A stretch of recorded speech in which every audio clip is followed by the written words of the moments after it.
হ্যাঁ মাধুরী বলো। আমি কখন থেকে তোমার জন্য ওয়েট করছি। মাধুরী এখন আমি ক্লাবে আছি, আমার একটু সুইমিং করতে ইচ্ছে করছে, বাড়ি আসতে দেরি হবে। না তুমি এক্ষুনি চলে এসো, তুমি না এলে কিন্তু আমি খাবার খাবো না। দেখো তুমি টেনশন করো না, তুমি খাবার খেয়ে শুয়ে পড়ো, আমার বাড়ি ফিরতে একটু দেরি হবে। কি ব্যাপার আকাশ, তোমার গলাটা কেমন লাগছে? কোনো প্রবলেম হয়েছে? না না, সেরকম কোনো ব্যাপার নয়। কিছু তো হয়েছে আকাশ। মাধুরী সেরকম কোনো ব্যাপার নয়, তুমি শুধু শুধু টেনশন করছো। না কিছু তো হয়েছে, আমি তোমাকে খুব ভালো করে মাধুরী চিনি। আমি বললাম তো সেরকম কোনো ব্যাপার নয়, আমি ফোন রাখছি, বাই। এবার একে কি করে বলি?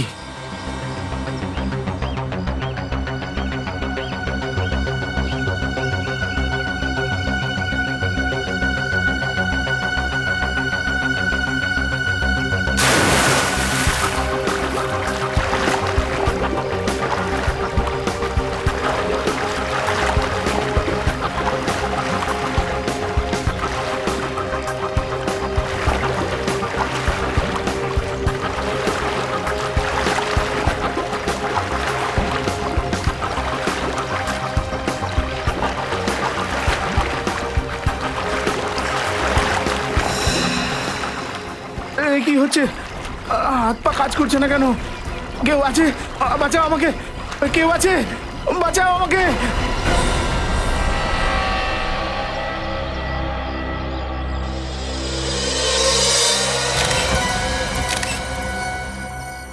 এটা কি করে হলো? নিজেকে সামলে নিন একটু। আমি তো আগে থেকেই জানতাম স্যার, কোনো না কোনো একটা প্রবলেম নিশ্চয়ই হয়েছে। যদি আমি এখানে একটু আগে আসতাম তো আকাশ বেঁচে থাকতো। কেন বলছেন এটা? স্যার আকাশের মৃত্যুর কিছুক্ষণ আগে আমার সাথে ওর ফোনে কথা হয়েছে। ওর গলা শুনে মনে হচ্ছিল যে ও কোনো একটা ব্যাপার নিয়ে টেনশনে আছে। আকাশ আপনাকে বলেনি যে ও কি নিয়ে টেনশনে ছিল? না স্যার, আমি ওকে অনেকবার জিজ্ঞাসা করেছিলাম কিন্তু ও আমাকে কিচ্ছু বলেনি স্যার। ও আর স্যার সব থেকে অদ্ভুত ব্যাপার হলো যে আকাশ কোনো সাধারণ সুইমার ছিল না, ও স্টেট লেভেলের সুইমার ছিল। কি স্টেট লেভেলের সুইমার ছিল এ? হ্যাঁ স্যার, ও অনেক মেডেল জিতেছিল স্যার। স্যার এই জন্য ওনার কাছে কোনো গার্ড ছিল না। তাহলে স্যার এই আকাশ মারা গেল কি করে? আমিও তো সেটাই ভাবছি, এই আকাশ স্টেট লেভেলের সুইমার ছিল, তাহলে জলে ডুবে কি করে মারা গেল? তবে আগে এটা খোঁজ করতে হবে যে টেনশনের কারণটা কি ছিল।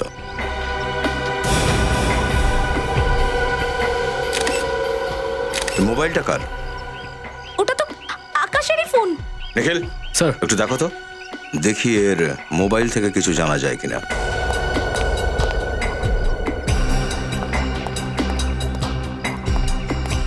সরে যান। আজ একটা এমএমএস এসেছে। এমএমএস? স্যার কার এমএমএস? একটা আননোন নাম্বার থেকে এমএমএস এসেছে, দেখি একবার।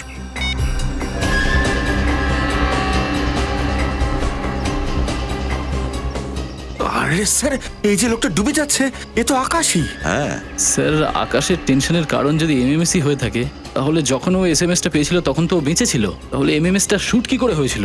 এর মুখটা দেখতে তো আকাশের মতোই, কিন্তু আমার মনে হয় এ আকাশ নয়। এটা আকাশ নয়? তার মানে? তার মানে এটাই যে এই বডিটা অন্য কারোর, কিন্তু এর উপরে মুখটা আকাশেরই লাগানো হয়েছে। এটা হতে পারে? অবশ্যই হতে পারে ফ্রেডি, আজকাল তো টেকনোলজির সাহায্য নিয়ে কি কি হতে পারে সে তুমি ভাবতেই পারবে না। একটা কাজ করো, খোঁজ করো এই নাম্বারটা কার। আচ্ছা এই আকাশ যখন সুইমিং পুলে এসেছিল তারপরে কেউ কি এখানে এসেছিল? না স্যার, কেউ আসেনি। ঠিক আছে,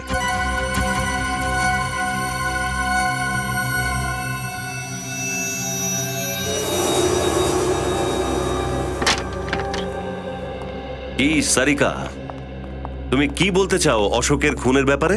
আরে ভাই, সারিকা নয়, এটা আমি বলবো। স্যার আমি সারিকার সাথে কথা বলছি, আপনি মাঝখানে কথা বলছেন। আমি মাঝখানে কথা বলছি এই কারণে, কারণ রিপোর্টটা আমার কাছে আছে, আমি বলবো। আচ্ছা রিপোর্ট আপনার কাছে আছে? আগে এখন বলো, তুমি রিপোর্টটা দেখতে চাও না সারিকার সঙ্গে কথা বলতে চাও? দরকার তো আমার সারিকার সঙ্গেই, রিপোর্ট আপনি বলে দিন। ঠিক আছে, সারিকাকে জিজ্ঞেস করো। আরে স্যার এক মিনিট, আপনি তো রেগে গেলেন স্যার, প্লিজ রিপোর্টটা বলে দিন, এসিপি স্যার অপেক্ষা করছেন। এই আকাশের রক্তে এলএসডি পাওয়া গেছে। স্যার ওই এলএসডি যেটা একটা ড্রাগ। হ্যাঁ শ্রেয়া, লাইসার্জিক অ্যাসিড ডাইথাইলামাইড, একটা খুব মারাত্মক ধরনের ড্রাগ, যেটা নিলে মানুষ এক ধরনের কাল্পনিক দুনিয়ায় পৌঁছে যায়, হ্যালুসিনেশন হতে থাকে ওর। শুধু হ্যালুসিনেশনই হয় না, বরং ওর ব্লাড প্রেশারও বেড়ে যায়, ওর ব্রেনটা ব্ল্যাঙ্ক হয়ে যায়, রোজ নামচা, ডেইলি রুটিনও ঠিক মতো মেনটেন করতে পারে না।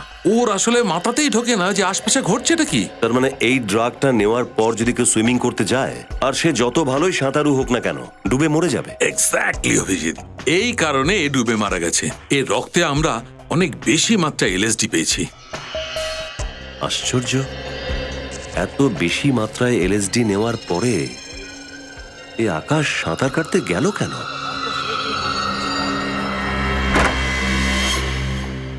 আমার মাথায় ঢোকে না যে এই লোকগুলো নেশার চক্করে ফেঁসে যায় কেন।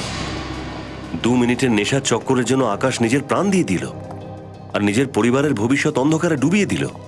আর তবুও অভিজিৎ, আমার তো মনে হয় আকাশ ড্রাগস নেয়নি, ওকে ড্রাগস দেওয়া হয়েছে। ওকে দেওয়া হয়েছিল যাতে ও সুইমিং করতে গেলে ও যেন ডুবে মরে যায়। স্যার, এই কাজটা নিশ্চয়ই সেই করেছে যে আকাশের মোবাইলে ওই ভিডিওটা পাঠিয়েছিল। বিনীত, কি জানতে পারলে এমএমএস এর ব্যাপারে? স্যার, নিখিল গেছে মোবাইল কোম্পানিতে খবর নিতে। অভিজিৎ, আমার তো মনে হয় যে এমএমএসটা পাঠিয়েছে আকাশকে, ও শুধু আকাশকে ভয় দেখাতে পাঠায়নি, বরং ও এটা বলতে চেয়েছে যে আকাশ দেখ, আমি তোর সাথে কি করতে পারি। আর ও সেটাই করেছে, ও ওকে ডুবিয়ে মেরেছে। হ্যাঁ নিখিল, ওই নাম্বারের ব্যাপারে জানা গেল। কার নাম্বার ওটা? ওকে, যেটা থেকে আকাশকে ওই এমএমএসটা পাঠানো হয়েছিল তার খোঁজ পাওয়া গেছে। কার নাম্বার ছিল? স্যার, স্মিতা কুমারের নাম্বার। ও এনডি নগরে থাকে। এনডি নগর? অভিজিৎ, তুমি আকাশের বাড়িতে যাও আর খোঁজ নাও কে আকাশকে ড্রাগস দিয়েছিল আর কিভাবে দিয়েছিল। Okay sir. আর আমি আর বিনীত ওই স্মিতা কুমারের বাড়ি যাচ্ছি। স্মিতা কুমার।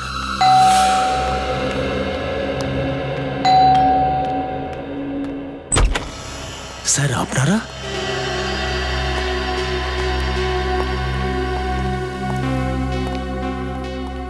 মাধুরী দেবী, আপনি আমাদের বলেননি কেন যে আপনার হাজবেন্ড ড্রাগস নিত, এলএসডি? আকাশ ড্রাগস নিত? আপনি এমন ভাবে চমকে উঠলেন যে আপনি এই ব্যাপারে কিছুই জানেন না। এটা আপনি কি বলছেন স্যার? আকাশ তো সিগারেট, মদ এই সব কিছু থেকে দূরে থাকতো, আর আপনারা বলছেন যে আকাশ ড্রাগস নিত? সচিন, পঙ্কজ, বাড়িটা চেক করো। দেখুন স্যার, দেখুন, আমরা শুধু সেটাই বলছি যেটা ফরেনসিক রিপোর্ট থেকে জানা গেছে। এলএসডির জন্যই আপনার স্বামী জলে ডুবে মারা গেছে।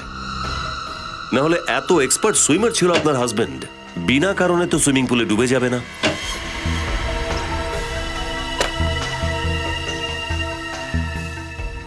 দেখুন স্যার, আকাশ আর আমি 8 বছর ধরে একসঙ্গে আছি। যদি আকাশের ড্রাগস নেওয়ার অভ্যাস থাকতো তো কখনো না কখনো আমি তো জানতেই পারতাম।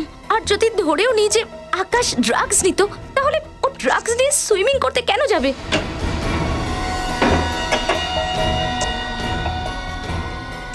তাহলে আপনি এটাই বলতে চাইছেন যে কোনো অন্য লোক আকাশকে ড্রাগ দিয়েছিল, হয়তো খাবার দাবারের জিনিসের সাথে মিশিয়ে, লুকিয়ে। এটা হতে পারে স্যার। এটা কে করতে পারে? যতদূর আমি জানি স্যার, আকাশের কারোর সঙ্গে কোনো শত্রুতা ছিল না। শত্রুতা তো নিশ্চয়ই ছিল মাধুরী দেবী, না হলে হুমকি দেওয়া এমএমএস কেন আকাশকে পাঠাবে কেউ?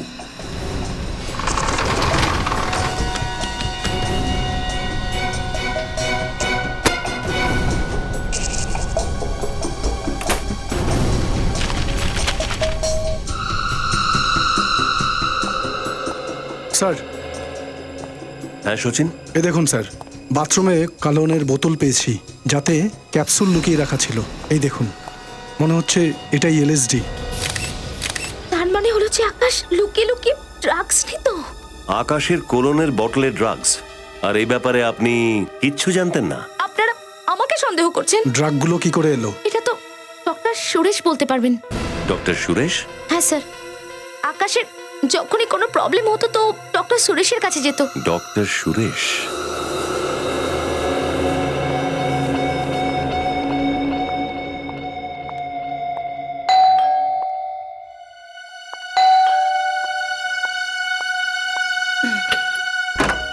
হ্যাঁ বলুন। আরে দেখুন, আপনি যদি ইন্স্যুরেন্স থেকে আসেন তাহলে আমি বলছি যে আমি ইন্স্যুরেন্স করিয়ে নিয়েছি। হ্যাঁ হ্যাঁ, আপনারা আপনি তো আপনার please- জীবনের ইন্স্যুরেন্স করিয়েছেন। তাদের কি হবে যাদের জীবন নিয়েছেন? তাদের ইন্স্যুরেন্স কি হলো? এসব কি বলছেন আপনি? বলছি না, জিজ্ঞাসাবাদ করতে চাইছি। আমরা সিআইডি থেকে এসেছি। সিআইডি? আগে হ্যাঁ, সিআইডি। একটা কথা বলুন, যে আপনি কোনো আকাশ নামে ছেলেকে নিজের মোবাইল থেকে এমএমএস পাঠিয়েছিলেন? এমএমএস? আগে হ্যাঁ, এমএমএস, যেখানে আকাশ জলে ডুবে যাচ্ছে এরকম ছবি আছে, সেই এমএমএস পাঠিয়েছিলেন? আমি কোনো আকাশ নামের লোককে কোনো এমএমএস পাঠাইনি। তাহলে 1029029005 মোবাইল নাম্বারটা আপনারই তো? হ্যাঁ, এই মোবাইল নাম্বারটা আমারই। কিন্তু আমি আপনাকে একটা কথা বলি যে এই ফোনটা কালই চুরি হয়ে গেছে। ফোন চুরি হয়ে গেছে এনার, অজুহাতটা ভালো। স্যার, এটা কোনো অজুহাত নয়। আচ্ছা, আপনি 1 মিনিট দাঁড়ান।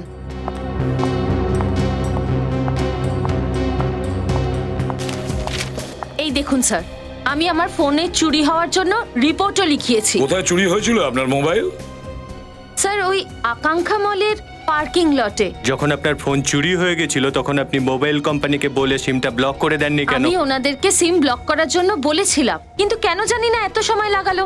তাই তো, কোম্পানি এত সময় নিলে ইনি কি করবেন? যাই হোক, বলুন আপনার এই মোবাইলটা চুরি হলো কিভাবে? আমরাও তো একটু শুনি। স্যার, আমি আকাঙ্ক্ষা মলের পার্কিং লটে ফোনে কথা বলছিলাম, তখনই একটা লোক পেছন থেকে বাইকে এসে আমার মোবাইলটা চুরি করে নিল। হঠাৎ করে মোটরসাইকেলে আসে আর আপনার মোবাইলটা নিয়ে চলে যায়। তাহলে কিছু না কিছু তো নিশ্চয়ই মনে আছে। ওই লোকটা দেখতে কেমন ছিল, মোটরসাইকেলের নাম্বার, বা কি ধরনের মোটরসাইকেল ছিল, বা বিশেষ কোনো কথা যেটা মনে আছে? স্যার, হ্যাঁ, আমার শুধু এটুকুই মনে আছে, লাল রঙের একটা স্নোডিল বাইক ছিল, আর ওর বাইকের ট্যাঙ্কের ওপর জ্বলন্ত স্কেলিটনের একটা স্টিকার ছিল। আকাঙ্ক্ষা মলের পার্কিং লট, লাল রঙের স্নোডিল বাইক, আর তার ট্যাঙ্কির উপর জ্বলন্ত স্কেলিটনের স্টিকার। ডক্টর সুরেশ, আগে হ্যাঁ বলুন। আমরা সিআইডি থেকে আসছি। কিন্তু সিআইডিদের আমার ক্লিনিকে কিসের প্রয়োজন? আকাশ আপনারই পেশেন্ট ছিল? আকাশ ওই সুইমার? আগে হ্যাঁ, ওই সুইমার, ওর মৃত্যু হয়েছে। আকাশ মারা গেছে? কিন্তু কিভাবে? জলে ডুবে। স্যার, আকাশ তো খুব ভালো সুইমার ছিল, ওর কাছে অনেক সুইমিং এর মেডেল আছে, তাহলে ওর জলে ডুবে মৃত্যু কি করে হতে পারে? ওটা এই জন্য যে যখন ও ডুবে যাচ্ছিল তখন ও এলএসডি নেশার কবলে ছিল। আকাশ আর নেশা? আমার তো বিশ্বাসই হচ্ছে না।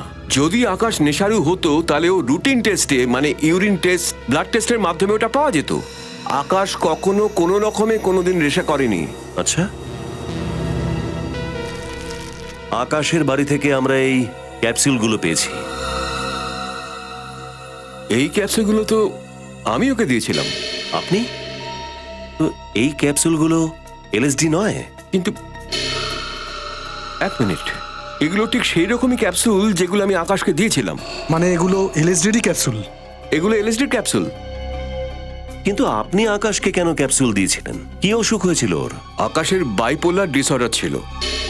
বাইপোলার ডিসঅর্ডার ছিল আকাশের? হ্যাঁ, আপনাদের নিশ্চয়ই জানা আছে যে এই ধরনের পেশেন্টদের ভীষণই মুড সুইং হয়। মুড সুইং মানে হঠাৎ করে ওরা হাসতে শুরু করে দেয়, আবার হঠাৎ করে কাঁদতে শুরু করে দেয়। হ্যাঁ, অনেকটা সেরকমই। যখন মন খারাপ হয় তখন ডিপ্রেশনে চলে যায়, আর যখন খুশি হয় তখন ওকে থামানো যায় না, অকারণেই হাসতে থাকতো। তাই আকাশের মুডকে কন্ট্রোলে রাখার জন্য আমরা ওকে মুড স্টেবিলাইজারের ক্যাপসুল দিয়েছি। আর কেউ ওই ক্যাপসুলগুলোর জায়গায় এই এলএসডি ক্যাপসুলগুলো রেখে দিয়েছে।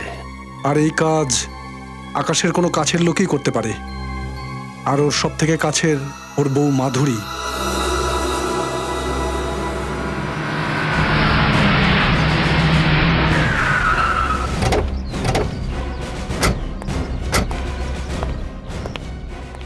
আমরা একটা বাইকের ব্যাপারে জানতে এসেছি। জিজ্ঞাসাবাদ করতে চাইছেন? স্যার, এটা কোনো জিজ্ঞাসাবাদের কেন্দ্র তো নয়। স্যার, আমার কাছে ফালতু টাইম নেই, টাইম পাস করতে হলে অন্য কোথাও যান। সিআইডির নাম শুনেছো কখনো? মাফ করে দেবেন স্যার, ভুল হয়ে গেছে। তাহলে বলো, কালকে দুপুর 1টার সময় একটা লোক এসেছিল বাইকে করে, ও একজন মহিলার মোবাইল চুরি করেছিল, আর তারপরে ও পালিয়ে গেছে। কিছু মনে পড়ছে? লাল কালারের একটা বাইক ছিল, আর ওর ট্যাঙ্কির উপর একটা জ্বলন্ত স্কেলিটন স্টিকার মারা ছিল। হ্যাঁ স্যার, মনে পড়েছে। স্যার, আমি ওই ম্যাডামের সঙ্গে বাইকওয়ালাকে ধরার চেষ্টা করেছিলাম, কিন্তু স্যার ও পালিয়ে গেল। ওই লোকটার মুখ দেখেছো তুমি? কিছু মনে আছে? স্যার, ও হেলমেট পরেছিল, এই জন্য ওর মুখটা দেখতে পাইনি। ওই বাইকের নাম্বারটা নিশ্চয়ই নোট করেছো? হ্যাঁ স্যার, নাম্বার আছে। তাড়াতাড়ি নিয়ে এসো। কালকে দুপুর 1টার সময়। স্যার, এই যে ATZ BT 0197। ATZ BT 0197। আরটিওতে phone করে বলো যেখানে ওই বাইকটা দেখা যাবে বা পাওয়া যাবে তখনই যেন আমাদের ইনফর্ম করে। স্যার আপনারা এর আগেও তো বাড়িতে তল্লাশি করেছেন, তাহলে আবার কেন করছেন? মাধুরী দেবী, আপনি কি জানতেন যে আকাশের বাইপোলার ডিসঅর্ডার ছিল? আকাশের বাইপোলার ডিসঅর্ডার ছিল?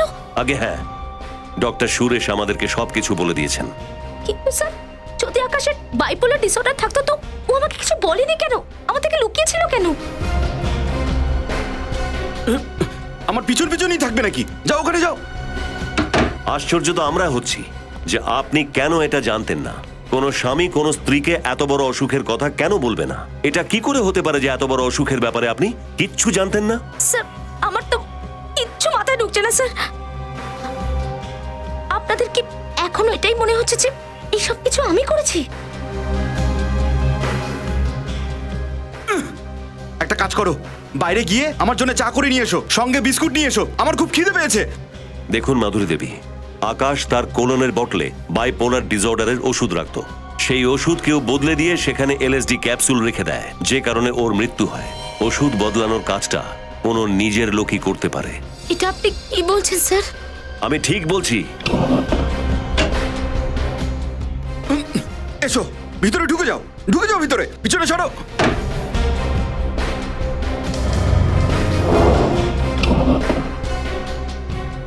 আমি আকাশকে কেন মারবো?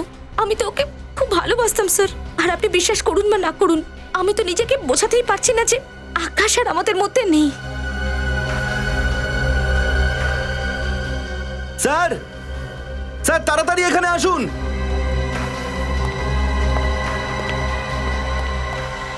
হ্যাঁ পঙ্কজ। স্যার এখানে দেখুন, স্যার এই ঘড়িটার উপর একটা ক্যামেরা লুকিয়ে রাখা রয়েছে।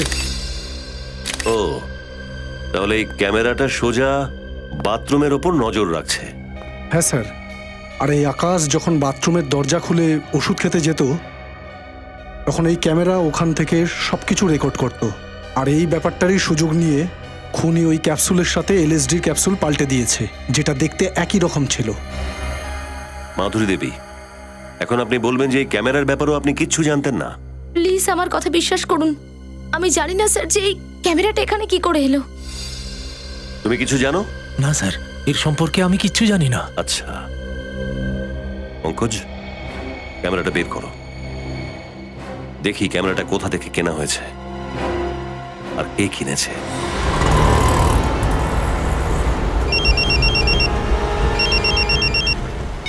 হ্যাঁ বলুন, বাইক পাওয়া গেছে?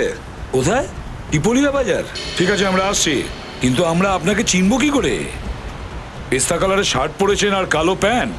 ওকে বিনীত, গাড়ি ঘোরাও।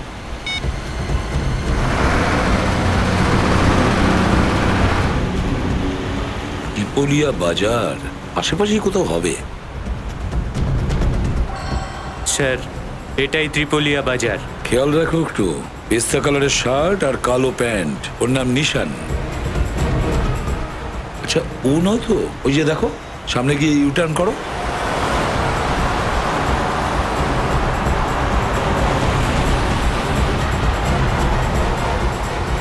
নিশান, আপনার সাথে ফোনে কথা হয়েছিল? হ্যাঁ। কোথায় সেই বাইক?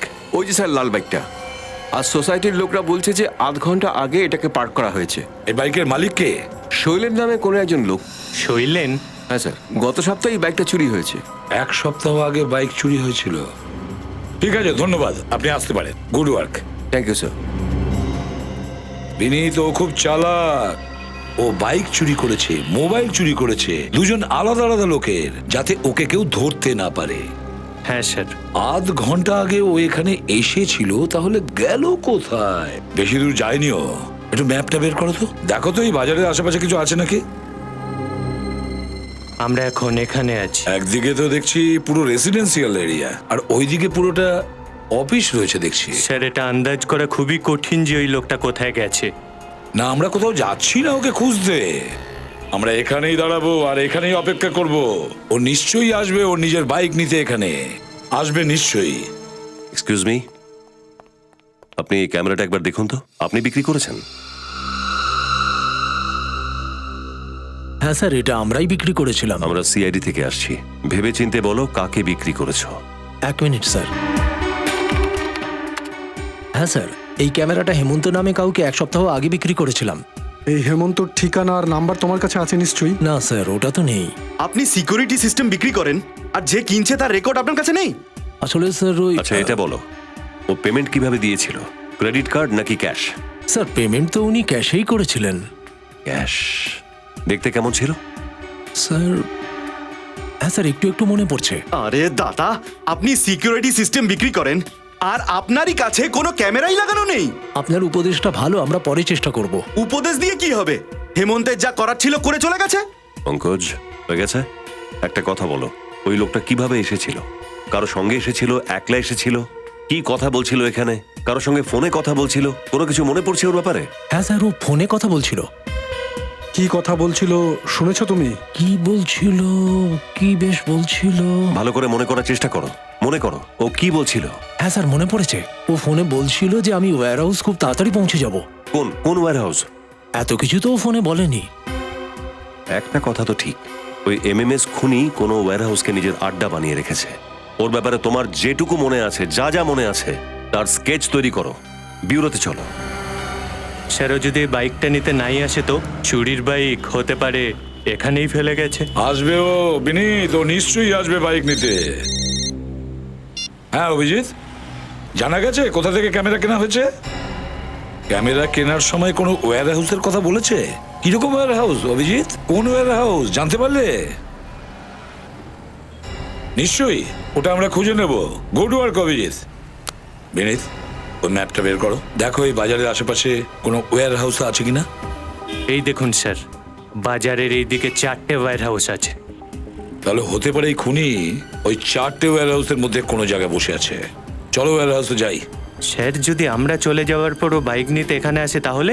এই বাইকওয়ালা যাবে কোথায় পালিয়ে? চলো আগে ওয়্যার হাউসে যাই, খুনিকে আগে দেখি।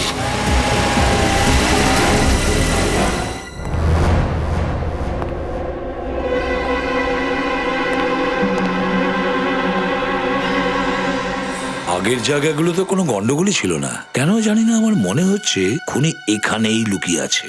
সাবধানে থাকবে।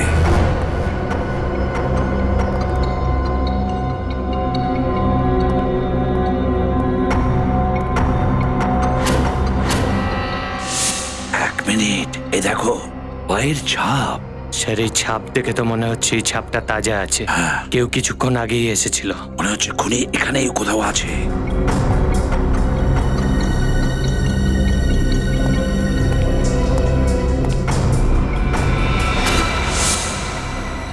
ল্যাপটপ?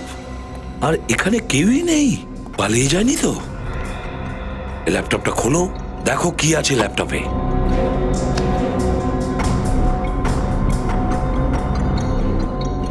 দেখেছো,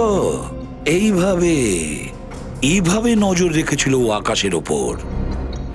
এই ক্যামেরাটা কোথায় লাগানো আছে? এই ক্যামেরাটা তো লিফটে লাগানো আছে। কিন্তু আকাশের বিল্ডিং এ তো লিফট ছিলই না। তাহলে এটা কোন জায়গা, কোন বিল্ডিং এর লিফট এটা? স্যার মনে হচ্ছে আকাশ এই বিল্ডিং এ আসা যাওয়া করতো।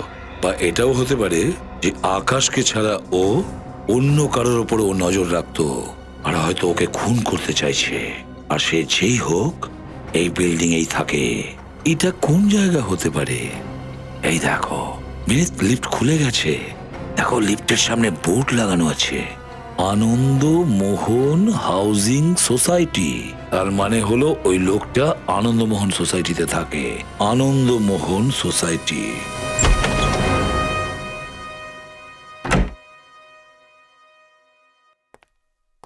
হাই। হাই। এমএমএস? এটা আবার কে পাঠালো? আননোন নাম্বার মনে হচ্ছে, দেখা যাক। এটা কি? লিফটের ভেতরে কে যাচ্ছে? আরে এটা আমি নই তো, লিফট তো নিচে যাচ্ছে। এটা তো এই লিফটটাই মনে হচ্ছে। না না না, আমি হতে পারি না। রোহিত, রিল্যাক্স রোহিত, কিচ্ছু হবে না। এখন লিফট আসবে আর তুমি এর ভেতরে যাবে। এই এমএমএসটা শুধুমাত্র একটা মজা, ঠিক আছে? এবার লিফট আসবে আর তুমি ভেতরে যাবে।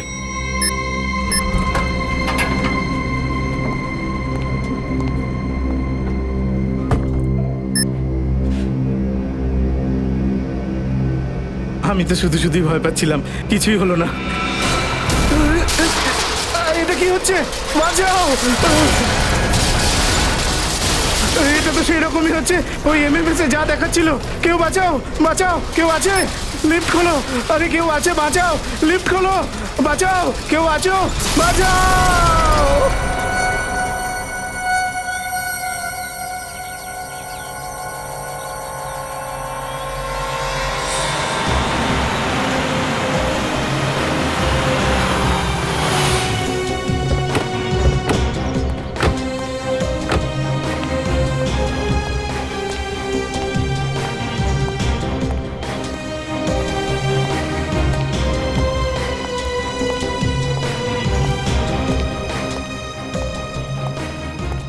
অনেক ভিড় আছে এখানে স্যার। সরে যান, সরে যান, পিছনে সরে যান। কি হয়েছে? মাই গড, এটা কিভাবে হলো? স্যার বলতে পারবো না, হঠাৎ করে লিফটটা নিচে পড়ে গেল আর বেচারা মারা গেল। হঠাৎ করে লিফটটা নিচে পড়ে যায়? Yes sir. আর এই লোকটা লিফটের ভেতরেই ছিল আর মারা গেছে? হ্যাঁ স্যার। কিছু তো একটা গোলমাল আছে বিনীত, কিছু গোলমাল আছে। এক কাজ করো, পুরো মেশিনটা, কেবল টেবিল সমস্ত চেক করো, ভালো করে চেক করো, দেখো কেউ কিছু করে রেখেছে কিনা। একটা কথা বলো, কেউ তোমরা লাশের গায়ে হাত দাওনি তো?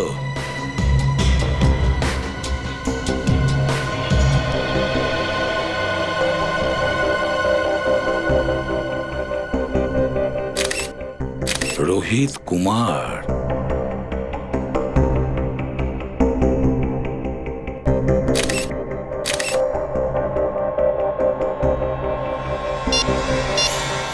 মাই গড, একই রকম হুমকি দেওয়া এমএমএস যেরকম আকাশকে পাঠিয়েছিল। ক্যামেরা, এই রোহিত কুমার এই বিল্ডিং এ থাকতো? স্যার 1203 12 তলায়। এই বিল্ডিং এ? আগে হ্যাঁ স্যার। আচ্ছা একটা কথা বলো, তুমি কোনো অচেনা লোককে এখানে আসতে যেতে দেখেছো? স্যার এখানে তো কেউ আসেনি। একটু মনে করে বলো, যদি কোনো বাইরের লোক এসে থাকে। হ্যাঁ স্যার, ওই লিফট মেকানিক এসেছিল। লিফট ঠিক করতে এসেছিল? Lift mechanic? হ্যাঁ স্যার। ওর কোনো তুমি আইডেন্টিটি কার্ড দেখেছিলে? কোনো কোম্পানির কার্ড ছিল ওর কাছে? হ্যাঁ স্যার, আইডি ভালো করে চেক করেছি। কি নাম ওর? ঋষিকেশ নাম। ও কোনো নাম্বার টাম্বার দিয়েছিল ওদের কোম্পানির বা ওর নিজের নাম্বার? হ্যাঁ স্যার, মোবাইল নাম্বার আছে আমার কাছে। কি নাম্বার বলো?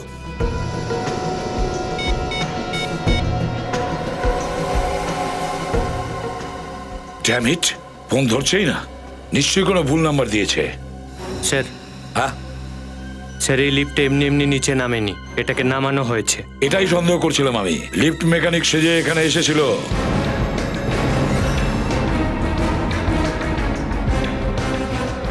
আমি ওকে বিল্ডিং থেকে বাইরে যেতে দেখেছিলাম, বেশ লম্বা করে লোকটা, ওর হাতে টুল বক্স ছিল। ওই এই সমস্ত করেছে, ওই করেছে। এ দেখো, এই যে ও হুমকি দেওয়া এমএমএস ও করেছে রোহিতকে, যেমন ও আকাশকে পাঠিয়েছিল। আর তাছাড়া যে নাম্বার দিয়েছিল, সেল ফোন নাম্বার, সেটাও ও জেনে শুনে ভুল নাম্বার দিয়েছে। একটা কথা বলো, তুমি ওই লিফট মেকানিককে খুব ভালো করে দেখেছিলে? হ্যাঁ স্যার। ওর মুখটা তোমার খুব ভালো করে মনে আছে? ভালো করে? হ্যাঁ স্যার। আচ্ছা, তুমি ওর ফটো বানাতে, ওর স্কেচ করাতে আমাদের সাহায্য করবে?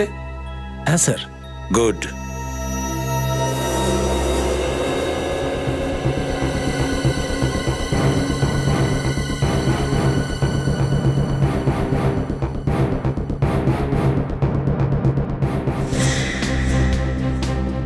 স্কেচ রেডি হয়েছে? স্যার একটা মোটামুটি রেডি, দ্বিতীয়টা রেডি হচ্ছে। একবার স্কেচটা হয়ে যাক স্যার, তারপর জানা যাবে এই দুটো খুন হয়েছিল কি হয়নি। আছে, কানেকশন আছে। প্রথমে রোহিত আর আকাশকে এমএমএস পাঠিয়েছিল, তারপরে এমএমএস দেখার পরে দুজনকে খুন করা হয়। আকাশকে জলে ডুবিয়ে মারা হয় আর রোহিতকে লিফটে। দুজনের খুনে কোনো না কোনো সম্পর্ক নিশ্চয়ই আছে। রোহিত আর আকাশের ব্যাপারে কিছু জানতেই হবে। স্যার শ্রেয়াকে পাঠিয়েছি, ও ডিটেলস নিয়ে এক্ষুনি আসবে। স্যার, হ্যাঁ দুটো স্কেচ তৈরি হয়ে গেছে স্যার। স্যার, এই স্কেচটা ইনি বানিয়েছেন আর এই স্কেচটা উনি বানিয়েছেন। অভিজিৎ, তুমি কি মনে করছো এই স্কেচগুলো দেখে? স্যার খুঁটিয়ে দেখার ব্যাপার তো বটেই স্যার। আচ্ছা, এর এই চশমা আর দাড়ি গোঁপটা মোছো তো। হ্যাঁ স্যার।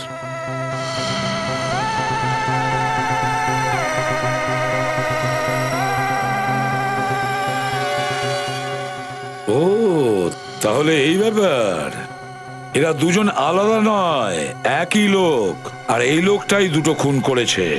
বিনীত, আমাদের ক্রিমিনাল রেকর্ডস দেখো, দেখো কিছু জানা যায় কিনা এই লোকটার ব্যাপারে। আপনারা এবার যেতে পারেন। Thank you very much. Okay sir. Sir হ্যাঁ, স্যার আকাশ আর রোহিতের মধ্যে কি কানেকশন আছে সেটা জানতে পেরেছি। আচ্ছা কি? স্যার আকাশ এমবিকে কলেজে পড়তো আর রোহিত স্টেনি কলেজের স্টুডেন্ট ছিল। আকাশ এমবিকে কলেজে পড়তো আর রোহিত স্টেনি কলেজে। Yes sir. স্যার 2005-এ এই দুটো কলেজে নিজেদের থার্ড ইয়ারের স্টুডেন্টদেরকে সিমলা পাঠিয়েছিল একটা সামার ক্যাম্পের জন্য। আকাশ আর রোহিত দুজনেও এই ক্যাম্পেই গেছিল। Shimla summer camp 2005। তাহলে এই ব্যাপার স্যার, এই মৃত্যুর কাহিনীর প্রথম পাতাটা একটা সামার ক্যাম্পে লেখা হয়েছিল সিমলাতে। আর কি জানতে পেরেছো শ্রেয়া এই সামার ক্যাম্পের ব্যাপারে? স্যার আমি এমবিকে কলেজের প্রিন্সিপালের সাথে কথা বলার জন্য 3টের অ্যাপয়েন্টমেন্ট নিয়েছি। স্যার ওই কলেজেরই আরেক প্রফেসর ওই সামার ক্যাম্পে গেছিলেন, উনিও আজকের এই মিটিং এ ওখানে থাকবেন। Very good work Shreya, very good. Sir, হ্যাঁ স্যার পাওয়া গেছে। স্যারের নাম রাজা। এর আগে অনেকগুলো অন্যায় করেছে, অনেকবার জেলেও গেছে। রাজা, খবর নিতে হবে এই রাজার মহল কোথায় তৈরি হয়েছে। আর এমবিকে কলেজ থেকেও জানা যাবে কি হয়েছিল ওই সামার ক্যাম্পে। Welcome to Biten world. How may I assist you? নতুন ফ্ল্যাটের জন্য একটা স্ট্যান্ড ফ্যান আর কুলার নেব। এই পচা গরম থেকে একটু স্বস্তি চাই। বাজার চলতে সব ব্র্যান্ড আর ভরসাযোগ্য নয়। তার জন্য তো আমাদের ফ্যান আছে, all purpose bullet table fan, ceiling fan. আমাদের সিলিং ফ্যান কিন্তু 30 মাসের ওয়ারেন্টি সহ পাওয়া যায়। আছে ফারাটা 2 বছরের ওয়ারেন্টি, 17 থেকে 20 মিটার এয়ার ফ্লো। মধ্যবিত্তের সাধ্যের মধ্যে একমাত্র ভরসাযোগ্য ব্র্যান্ড বিটেন। আমাদের কুলারের কিন্তু অনেক range, 45 litres, 50 litres, 70 litres, 90 litres, 110 litres. Honeycomb সহযোগে বিটেনের সব কুলারের ওয়ারেন্টি 1 বছর। চেনা হাওয়ায় অচেনা অনুভূতির জন্য একমাত্র আদর্শ বিটেন।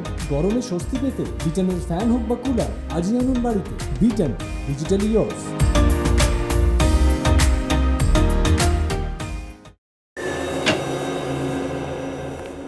নমস্কার স্যার। আসুন আসুন, আমি আপনাদের জন্যই অপেক্ষা করছিলাম। ইনি হচ্ছেন এখানকার প্রফেসর, ইনিই বলতে পারবেন।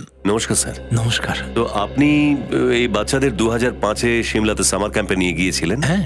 ওকে প্রফেসর, এই ফটো দুটো দেখুন। এই দুজনকে আপনি চেনেন? হ্যাঁ, একে আমি ভালো করেই চিনি। এ হচ্ছে আকাশ আর এ মনে হয় রোহিত। আরে বাহ, আপনার মেমোরি তো খুব ভালো দেখছি। 8 বছর পরেও আপনি এদের নামে চিনতে পারলেন? আসলে সকলের নাম তো সেরকম ভাবে মনে নেই, কিন্তু এই 4 জনের নাম আমার খুব ভালো মনে আছে। 4? কিন্তু আমরা তো আপনাকে দুটো ফটোই দেখিয়েছি। এই দুটো ছেলের সাথে আরো দুটো ছেলে ছিল ওই সিমলার সামার ক্যাম্পে। কি বেশ নাম ছিল, ইয়েস, বিশাল আর আমান। বিশাল আর আমান? হ্যাঁ, আমান ওই সামার ক্যাম্পে ড্রাগস নিতে গিয়ে ধরা পড়েছিল। আমান ড্রাগস নিত? আর ধরা পড়ার পরও আকাশ, বিশাল আর রোহিতের উপর অভিযোগ এনেছিল যে ওই 3 জন ওকে ফাঁসিয়েছে। আচ্ছা, তারপর কি হলো? তারপর কি ঝামেলা, আমানের অভিযোগ মিথ্যে প্রমাণিত হয় আর ওর কলেজ কর্তৃপক্ষ ওকে তাড়িয়ে দেয়। ও, তাহলে এটাই চক্কর। মনে হয় এই আমান 8 বছর পর ঘুম থেকে উঠেছে বদলা নেওয়ার জন্য, আর এই রাজার সাথে হাত মিলিয়ে খুনগুলো করছে। প্রিন্সিপাল স্যার, এই রোহিত আর আমানের ঠিকানা পাওয়া যাবে? নিশ্চয়ই ইন্সপেক্টর সাহেব, অ্যাটেন্ডেন্স রেজিস্টার দেখে আপনাদের বলে দিচ্ছি। প্লিজ একটু তাড়াতাড়ি করবেন, এটা কারো জীবন আর মৃত্যুর প্রশ্ন।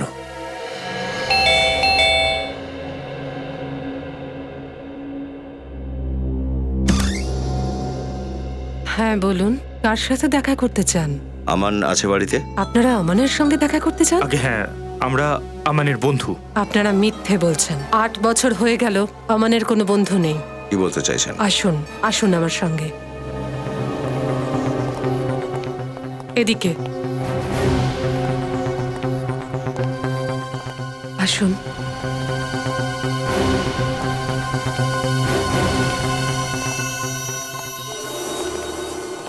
এই হলো আমান। এ কি হয়েছে এর? আগে আপনারা বলুন, আপনারা কারা আর এখানে কেন এসেছেন? দেখুন, আমরা সিআইডি থেকে আসছি। একটা কেসের ইনভেস্টিগেশনে আমরা এখানে এসেছি। CID case?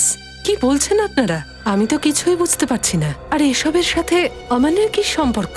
8 বছর আগে ও যে সামার ক্যাম্পে সিমলা গিয়েছিল, ওই ক্যাম্পেই আকাশ আর রোহিত বলে দুটো ছেলে ছিল। ওদের দুজনকেই খুন করা হয়েছে। আর আপনাদের মনে হয় এই সব খুন আমানই করেছে? ও তো কথা বলতে পারে না, উঠে এক ঘর থেকে অন্য ঘরে যেতেও পারে না। আমি অপেক্ষা করে আছি ওর মুখ থেকে মা ডাক শুনবো বলে, আর আপনাদের মনে হয় আমার ছেলে খুনি। দেখুন, আমরা আপনার কষ্টটা বুঝতে পারছি, কিন্তু আপনি কি এটা বলতে পারেন যে ওর এই অবস্থা কিভাবে হলো? যে সামার ক্যাম্পের কথা বলছেন, সেই সামার ক্যাম্পে আমার ছেলের জন্য অভিশাপ হয়ে দাঁড়ায়। ড্রাগসের মিথ্যা অভিযোগ দিয়ে ওকে কলেজ থেকে বের করে দেওয়া হয়। তারপর আর কোনো কলেজ ওকে ভর্তি নেয়নি। আমার ছেলের উজ্জ্বল ভবিষ্যৎ অন্ধকারে হারিয়ে যায়। তারপর থেকে ওর এই অবস্থা। আচ্ছা, আপনার ছেলে কখনো কি আপনাকে বলেছে যে এই ড্রাগের মিথ্যে বদনাম ওকে কে দিয়েছিল? না, একেবারে চুপ হয়ে যায় ও। এই নীরবতা যেন শেষ হবে না। তাহলে গত 8 বছর ধরে ওর অবস্থা কি এরকমই রয়েছে? মাঝে ওর অবস্থা একটু ভালো হয়েছিল, কিন্তু গত বছর ওর বাবা চলে যান, তখন থেকে আবার এই অবস্থা হলো ওর। আপনি চিন্তা করবেন না মাসিমা, আমানের জন্য আমি প্রার্থনা করব। আমান তাড়াতাড়ি ঠিক হয়ে যাবে। আপনারা বসুন, চা নিয়ে আসছি। না না, আপনি এত কষ্ট করবেন না, আমরা আসবো এখন। আর হ্যাঁ, কখনো কোনো রকম সাহায্যের দরকার যদি পড়ে তো একবার আমাদের বলবেন প্লিজ। Thank you. চলো।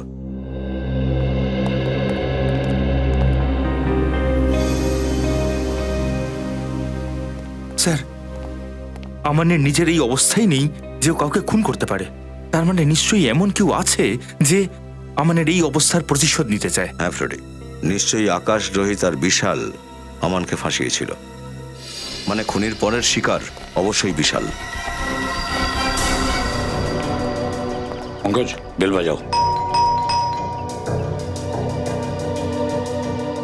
বাজাও।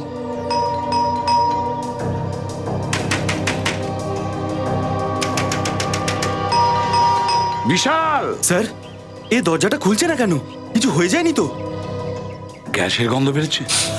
মাস্ক পরে নাও, মাস্ক পরে নাও। বিনীত। হ্যাঁ স্যার। মাস্টারকে দিয়ে দরজাটা খোলো। পঙ্কজ, দেখো কোথা থেকে গ্যাস বেরোচ্ছে, বন্ধ করো।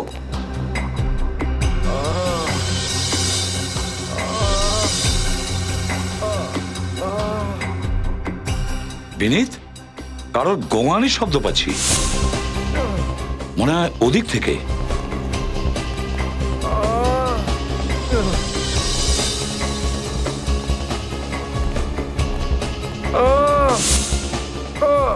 মাই গড!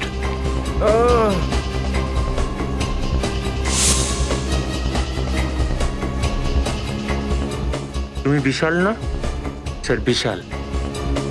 বিশাল? বিশাল, কি হয়েছে? স্যার, ওকে বাঁচান স্যার। কাকে কাকে বাঁচাতে হবে? হ্যাঁ, আমার উড বি ওয়াইফ প্রিয়াকে। কি হয়েছে প্রিয়ার? ও কোথায়? রাজা কি ওকে নিজের সাথে নিয়ে গেছে। রাজা প্রিয়াকে সঙ্গে নিয়ে গেছে? হ্যাঁ, কিছু জানো ও কোথায় গেছে? স্যার, পঙ্কজ, তুমি একে হসপিটালে নিয়ে যাও, এর অবস্থা ভালো নয়। বিনীত, শ্রেয়াকে ফোন করো, ওকে ডেকে নাও। আমাদের প্রিয়াকে বাঁচাতেই হবে, তাড়াতাড়ি। পঙ্কজ, আমরা যাচ্ছি।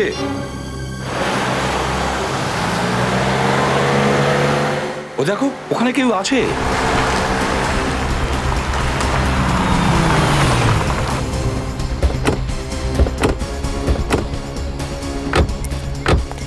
স্যার, এ আবার প্রিয়া নয় তো? প্রিয়া, প্রিয়া, ওঠো ওঠো, আস্তে।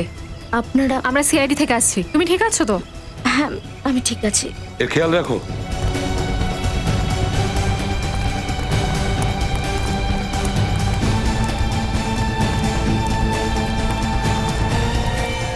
দেখো, এ বেঁচে আছে কিনা।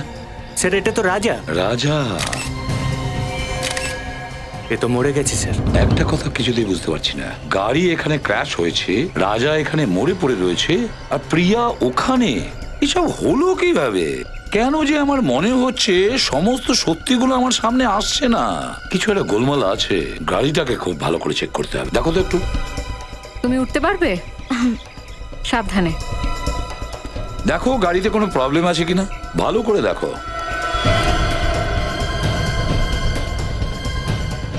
না না, আমি জল নিয়ে আসছি, ঠিক আছে?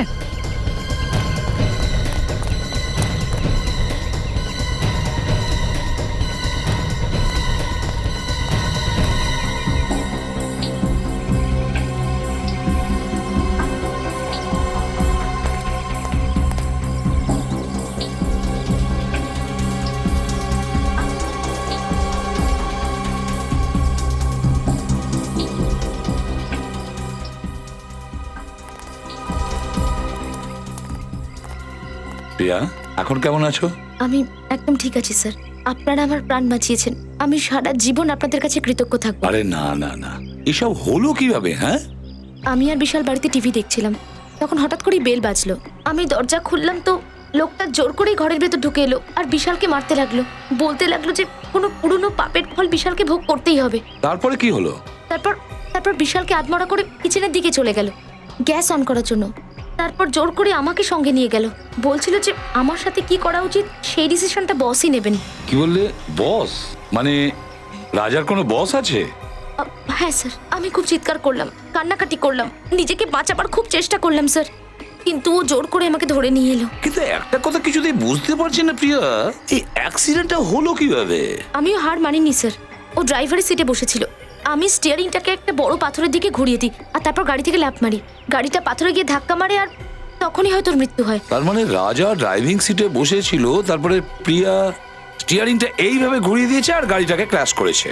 স্যার রাজা তো মরে গেছে, কিন্তু ওর বসের কাছে আমরা কিভাবে পৌঁছবো? বস তো পেয়ে গেছি বিনীত, বস তো সামনেই আছে। বস সামনেই আছে মানে? মানে বস সামনে আছে, আমাদের সামনে। বিনীত স্যার, এই দুটো সিট দেখো। এই সিটটা তো অনেকটাই এগোনো। হ্যাঁ, ড্রাইভারের সিটটা অনেক সামনে, এটার মানে বুঝতে পারলে? বিনীত, এই রাজা কম করে 6.25 ফিট লম্বা হবে, ও ড্রাইভিং সিট এতটা সামনে এগিয়ে ও ড্রাইভিং সিটে বসতে পারে? ড্রাইভিং কি করতে পারে? হ্যাঁ, সেটা তো বটেই স্যার। বুঝেছো? বুঝতে পেরেছি স্যার। আপনারা আমার দিকে আঙুল তুলছেন কেন? আমি শুধু শুধু বিশালের উপর কেন হামলা করাবো? বলছি, রাজাকে দিয়ে আকাশ আর রোহিতকে খুন করিয়েছো, কিন্তু বিশাল বেঁচে গেছে, আর সেই জন্য তুমি রাজাকেও মেরে ফেললে যাতে কেউ তোমাকে ধরতে না পারে। কে? দাঁড়াও। কোথায় পালাচ্ছ? সবাইকে এমএমএস পাঠানোর খুব শখ না তোমার? এই নাও তোমার উপহার।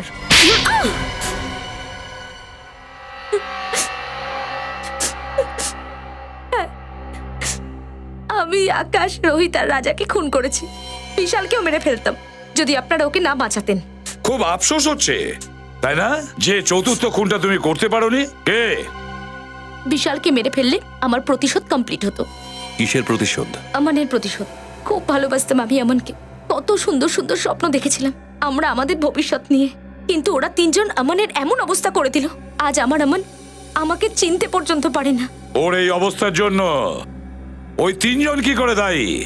8 বছর আগে সিমলার একটা সামার ক্যাম্পে ওরা তিনজন জোর করে আমনকে মদ খাওয়ায়।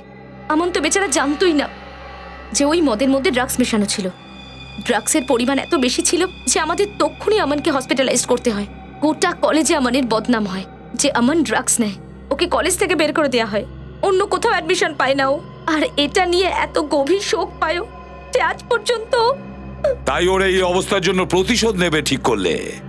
হ্যাঁ, আমি রাজাকে বলেছিলাম ওই তিনজনকে মেরে ফেলতে, এমএমএস পাঠাতে, আর কাজ শেষ হয়ে যাবার পরে আমি নিজেই রাজাকে উপরে পৌঁছে দিই। ওই এমএমএসটা রাজারই ছিল তো, যে ডোবার অভিনয় করেছিল? হ্যাঁ। আমানের সাথে যা যা হয়েছে সেটা সত্যি খুব খারাপ হয়েছে, তার জন্য আফসোস হয়, কিন্তু অপরাধের আগুনকে প্রতিশোধের আগুন নেভাতে পারে না। 3 খুন করেছো তুমি, আর খুনিদের পরিণাম একটাই হয়, ফাঁসির দড়ি।